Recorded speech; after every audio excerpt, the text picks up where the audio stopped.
what's happening, guys? Welcome to Q&A with a competitive eater. This is episode 5, I believe. I think it's been like 5 months since I've done one of these. I'm really sorry for just not making them. I don't know what happened. I guess I got lazy. It was awkward. Don't know where that came from. Anyways, so what happens in Q&A with a competitive eater, basically, every time I post up a video, in the comments below in the video, ask whatever questions that you have for me in regards to eating, fitness, or anything that you think I might be able to answer and benefit you and help you out in your everyday life. Basically, the questions that get liked the most, I will answer. So yeah, pretty straightforward. After this video, go ahead and just ask me whatever questions you have in the comment box in this video. So without further ado, let's get into this one. The top question I got last time, although it was asked a number of times, except just phrased differently, I just picked the one that was liked the most, was how much do I really make from competitive eating? How much have I made? Well, the question is whether how much money I've made through competitive eating contests or how much I've actually made through competitive eating as a career. You know, I've done TV shows, I've done appearances, I've done stuff like that. If you may or may not know, that does pay money as well. To answer this question, basically, I used competitive eating as my pretty much full-time job when I was in university. I managed to pay for like 3rd, 4th year university, my master's in engineering, and then I paid for my car, paid for travel, stuff like that. So my competitive eating contest did pay for all that, you know, as well as TV and all that stuff. I can't give you an exact number. It is in the 6-figure category, so I mean, it's not anything that, you know, unless you're somebody like Joey Chestnut or Kobayashi.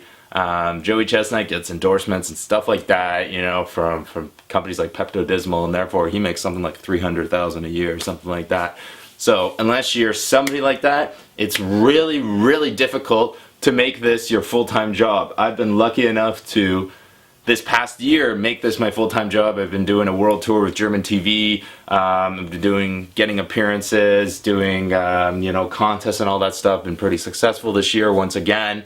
And yeah, basically, it's not a full-time job for most people. You have to be really lucky to make this a full-time job. But you know what, there are a lot of opportunities out there, and I've been really blessed with them. So hope that kind of answers your question. If it doesn't, I'm sorry, and I don't know, ask me again or something. On to question number 2. Is marijuana considered a drug in competitive eating? Is it considered to be like an advantage in competitive eating? And if so, have I seen anyone use it? Or do I know anyone that used it? I'm not going to answer that directly. Well, I am going to answer it, but you know, I'm not going to mention names or anything like that. Personally, this is the way I see it. Have I tried using that substance before in competitive eating? I'll be honest, I've used it once. I've used it once before a contest, and I feel that it may or may not have helped. I'm not really sure. I had a really good eat that day, but that's about all I can get into. The way I see it is something like that does not help you.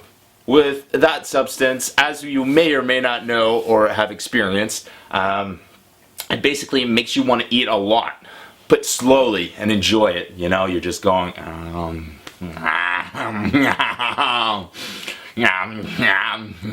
you know what I mean? Yeah, you just basically just want to enjoy that food.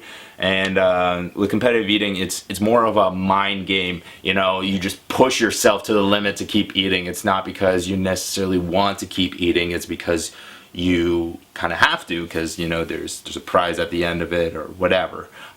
You have to keep going. So it's a mind over matter thing rather than, you know, necessarily a hunger thing at the end of the day. I've seen lots of people use it, and I know that a lot of people maybe even swear by it, but they're not necessarily top tier competitive eaters.